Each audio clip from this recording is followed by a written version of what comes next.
I just like the idea of absurdity, you know, of rocks floating. I mean, I always loved that idea of rocks floating because we live on a rock that floats. I mean, really, in the universe. And I just like to take things that wouldn't necessarily happen, but to make it happen in painting, you know, and juxtapose the reality against that which we think is unreal. Sometimes I'm not quite sure what's real and what isn't, you know. So I plan things like that egg in that painting of the Indian head. It's an enormous egg, you know. And there's just a head of a rat inside of it. So it's not reality. I mean, to me, it's symbolically real to me, but it isn't real. Are you a surrealist? Well, no, I'm not really. I'm not in the tradition of Dali or anything like that. But my ideas are beyond what we think is real.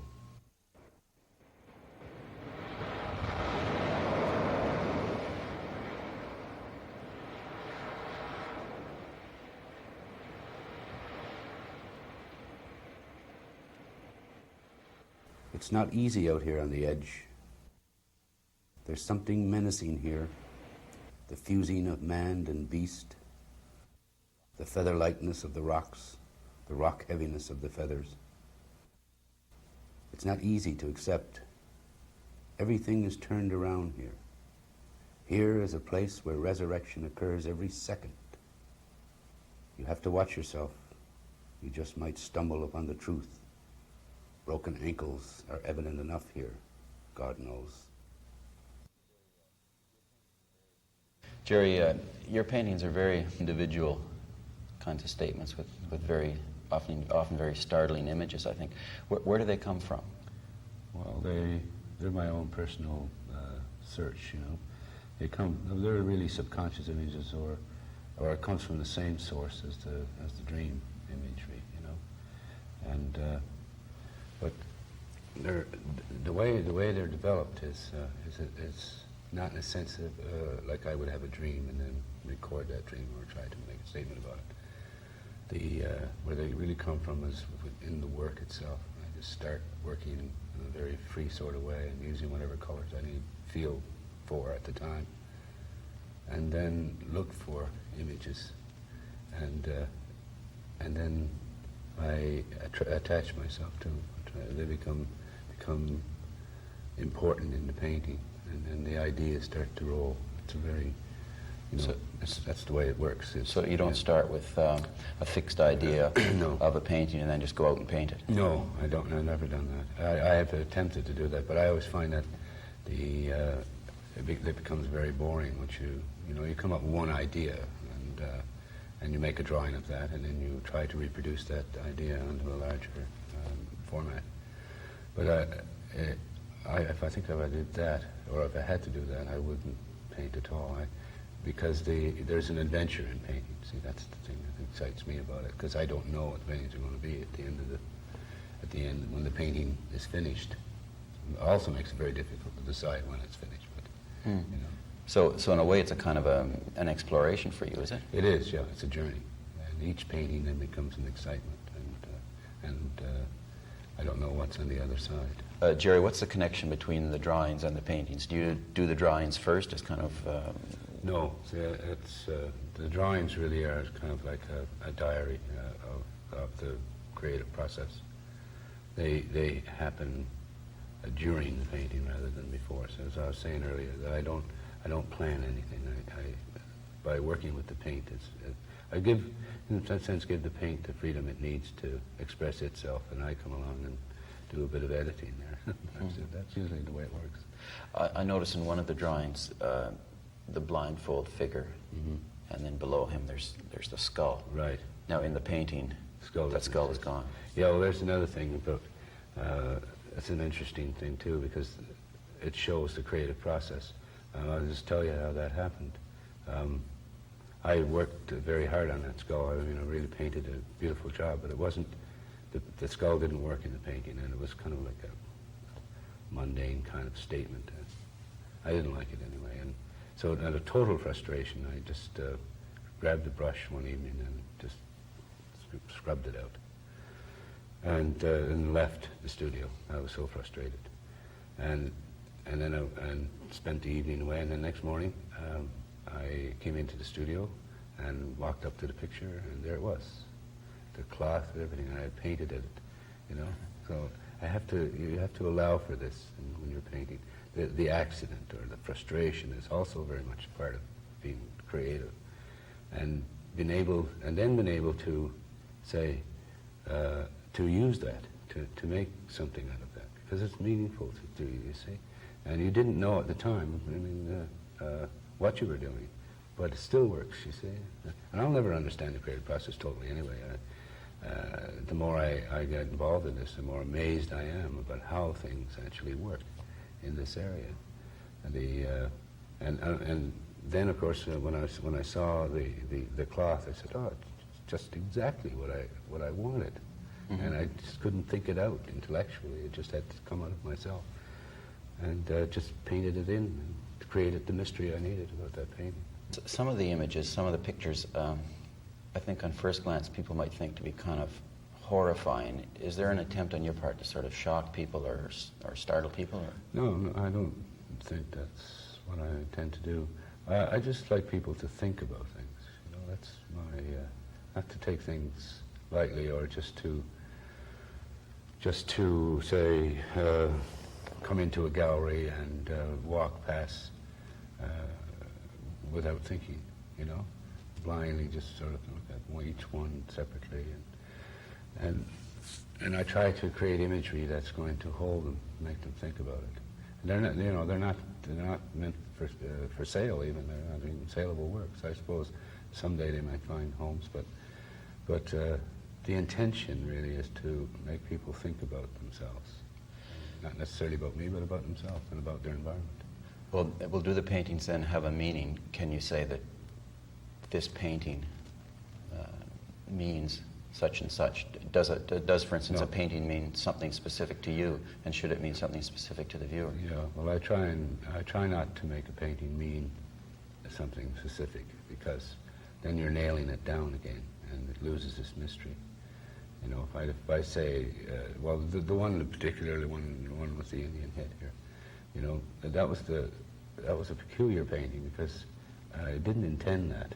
And the Indian head, as I was developing the painting, as I was explaining earlier, and as I was developing this painting, this Indian head kept staying in there, and I wanted to take it out. I tried to take it out, it wouldn't go. So then I thought, well, why not just let it survive? Well, that's one painting, Who Blows Death's Feather, right. that I suppose might have a concrete meaning for people, and that we would tend to associate it with the Beothics here. Yeah, that's right. And it has become, even since the few weeks it's been here, I think it's staying in the public's mind as a statement on the Beothic. But that wasn't my intention. But do you mind people having that interpretation? I don't mind that. No, I don't mind. I don't mind what people think, because you can read all kinds of things into these paintings, because, you know, they're not meant, as I said, to make any particular statement about anything. They're just really about myself. You know, they're autobiographical in that sense, about my own thoughts and my own feelings. Now, the painting on the wall mm-hmm. over there, the title of which I've forgotten, but the island with the, was it four bodies? Yeah, right. In a way that could have an ambiguous, my first impression was that it was kind of a horrifying thing, and in thinking about it later, it kind of suggests maybe resurrection to me. Mm-hmm. Is there that deliberate ambiguity to a painting like that? No, not really. Again, what this painting means to me, in the end product, what it meant to me, was kind of like an invasion of space, private space. These figures coming up from the island, and you notice that there's the gull is in there. There's a screaming gull, which is just a suggestion that humanity doesn't belong up in here; it belongs down there. See, rooted into the ground, and the spirits are sort of invading this particular space. That's what it means to me. But it could mean a lot of other things as well. Mm-hmm. These are just my own feelings about them. My job is to make paintings, not to preach about anything necessarily. Just the other day, I saw a man fall from the sky. He was catching bird bones in his mouth. He must have thought that the bones and the sky were one. He must have thought that some climber had left steel rods in the side of a cliff in case someone was falling and reached out to catch his shadow. I used to keep feathers in a bottle only because I liked to look at them, confined, away from the air, bottled up, visible but unable. I collected 1,040 bottles, imagine. Then one day I opened the jars and threw them over the cliff, not because I was tired of looking at them, but because I wanted to fly. I wanted to make the big break, to lie in that scenic spot between heaven and earth. I wanted to receive the special energy that's sent to earth from heaven firsthand. In the liner notes, the brochure that accompanies the show, you refer to the English painter Francis Bacon. Yeah. What does he mean to you? Well, I believe Bacon is probably the only hero I still have left, and when I'm thinking of other artists, I like his work a lot, and I think he speaks from the same source that I do. I think he taps the subconscious thing. His statements are more in a sense of social statements about conditioning, about conditions, human condition, than mine is. But he still maintains that sense terrible freedom of being able to express himself and being unsure of himself. Still, I think he's in the 70s now, and he's still unsure. Each painting is agonizing kind of thing that he has to go through. I like him for that. In the large triptych behind us here, right. An immense work, the center figure is very reminiscent to me of a Bacon head. Yeah, Would that be? that's right. Well, I suppose it is because it's agonizing quality. But I've been using this figure pretty well all my life. I sometimes think that I've been painting the same picture all my life. Could we talk about the image on the left? Right. The bone that seems to be huge. Yeah. Creature that seems to be levitating. Yeah. How did that develop? There again, the paintings change so much. There's a lot of other images underneath those. So, if you were to X-ray them, you would see a whole lot of other things that have happened on the canvas, because I make my changes right on the canvas itself rather than thought out previously and drawn out. When I started to apply paint and to look for images, I had a whale bone in my studio. The wing creature is actually a piece of bone from a whale, and the head is a horse's head that I also had in my studio. So I just put the two together and made this menacing kind of creature. And my intention was to make a statement on the resurrection. But they're never really finished. I mean, I'm sitting here right now. I mean, I could make some major changes in these paintings. But I'm not going to. Better get you out of this gallery fast. Well, the first day we had them on the wall, I came in. I spent a whole day just making changes before the opening. So I could still do the same thing. So they're never really finished, They just sort of go away. It's a tremendous creative effort, tremendous creative output, and Thank you. congratulations. Thank you very Great much. show. Thank you.